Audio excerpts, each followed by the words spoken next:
السلام عليكم ورحمة الله تعالى وبركاته. هذا الفيديو صوبته خصيصا لصحباتي اللي وعدتهم من نكون جايه من اكادير ان شاء الله نوريهم المشتريات ديالي. وهنا كيف ما كتلاحظوا راني وفيت بالوعد ديالي. انا غادي نوريكم بسم الله على بركه الله. هادو خديتهم كيف ما كتلاحظوا مكونين من بزاف ديال الطوابع، نصوبوا بهم صابلي.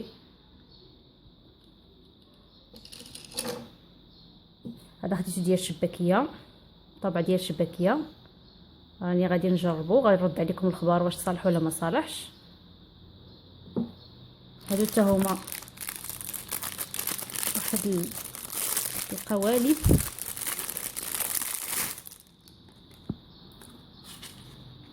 عجبوني بزاف، خديتهم حتى هما راني غادي نجربهم.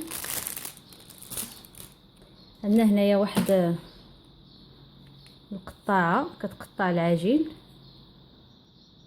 كدير له واحد الرشوم حتى هي راني غنجرب. هادشي كلشي غنجربو معكم في الوصفات ديالي ان شاء الله بحول الله. هذا خديته لقيته في السوق كيتباع، الاستعمال ديالو اللي كتبرك عليه بحال هكا كيبقى يدور تقريبا داير بحال الضراب، بحال الضراب الكهربائي، وانما هو غير يدوي. اللي عجبني فيه هو ملي كتجي تغسلو كتجمع له هادو كتجمعوهم هكا حتى كيرجع غير هكا.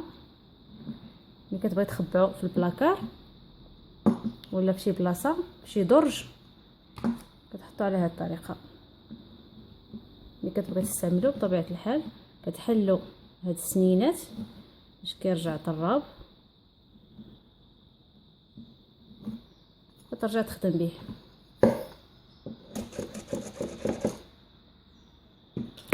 خديت هاد القوالب حتى هما غادي نوريهم لكم، عجبوني ديال لي كاب كيك راقيين. نتوما كتشوفوا الزواقات اللي خديت. ملي كتجي تخدم بهم كتحط القالب ديالك وكدير عليه وحده من هاد الكويغطات اللي كيكونوا كيتباعوا، كتدخل فيها الكويغطات بهذه الطريقه. كما كتشوفوا كتعمروه، ملي كطيب كتخرجوا غير هذه كتاكلوها وترميوها، كيبقى هذا القجر هكا داير. المهم ملي كتجيو تستعملوه ضروري ديروا له هذا الكويغط من الداخل. كيتباعوا هاد الباكيات هادو حتى هما.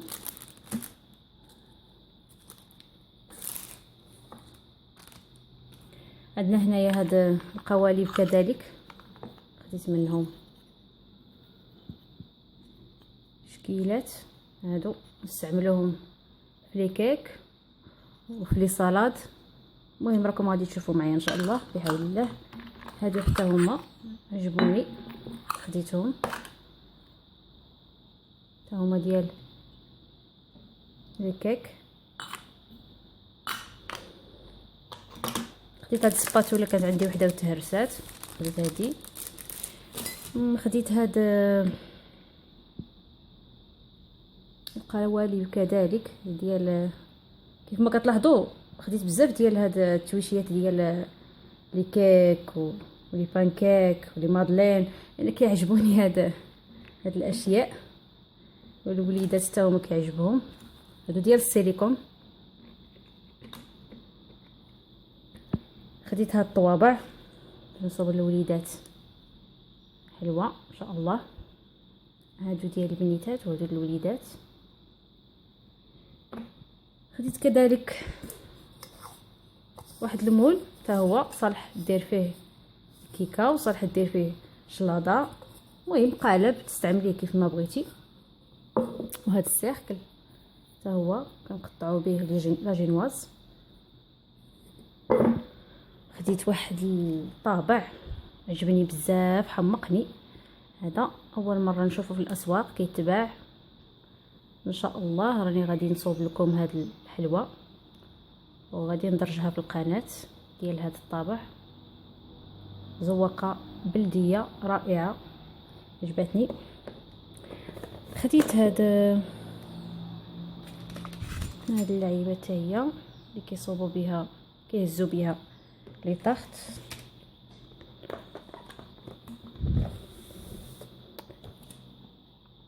خديت هاد الكؤوس غنوريهم لكم حتى هما عجبوني عمليين. كيكونوا عندك الدراري كيهرقوا الحليب والعصير انت ماشيه وانت تابعاهم، عطيهم هاد الكيسان وهما عمليين.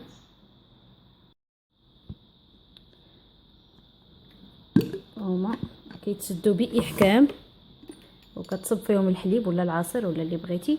المهم اللي عجبني هو هاد لاباي ما كيخرجش من بلاصتو. هانتوما صنعوا لها واحد الدواره هنا ديال السيليكون باش كتمنع ان هاد لاباي هذا يخرج من بلاصتو. خديت منهم 3 د الكيسان في لوينات مختلفين.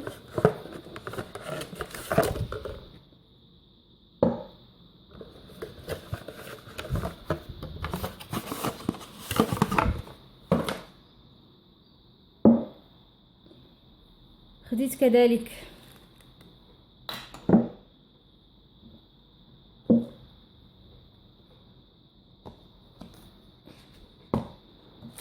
الزيت ديال الارغان ديال التجميل.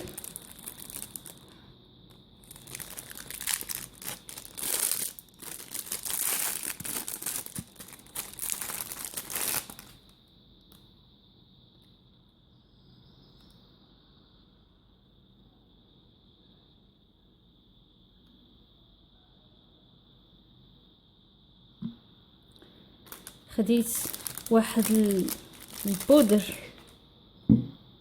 ديال الارغان حتى هو عجبني كيف ما كتشوفوا داير بحال الطحين. هاد البودر هذا مي كيطحنوا داك الزيت ديال الارغان ديك البذره ديال الارغان ديال التجميل اللي كتعطينا هاد الزيت هذا، كيبقى هاد التفل هذا ديال ديك البذره هو اللي كيبسوه ولا كيخرج اصلا من الماكينه يابس وكيطحنوه ويديروا به التجميل داير بحال الغسول. كيديروا به اقنعه للوجه ولا كوماج للذات وهو غني بالعديد من المنافع. هو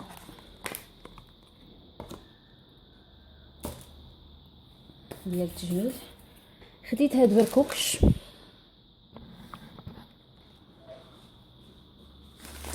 البركوكش هذا اللي صنع محلي باش كنشجعوا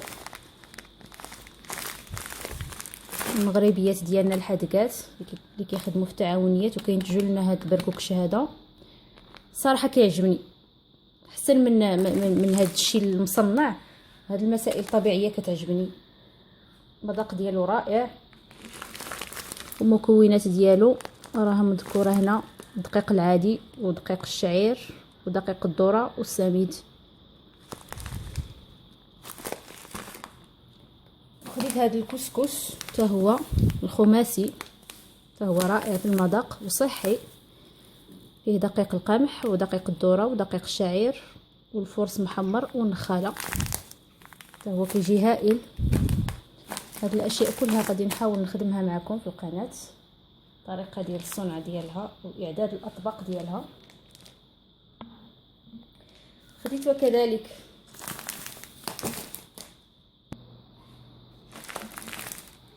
خديت هذا القوفيه اللي سبق لي ودرت العصير ديالها في القناه اللي قلت لكم راه صالح للدراري الصغار. بدلوا لها لومبالاج رجعت دابا بهذا الشكل حتى هي غزاله. انا غنصوب بها ان شاء الله سلو في هذا شهر رمضان المبارك. الاستعمال ديالها راه مكتوب هنايا، كتستعمل مع اللبن والحليب والعسل ولها استعمالات عديده تشوفوها معايا ان شاء الله.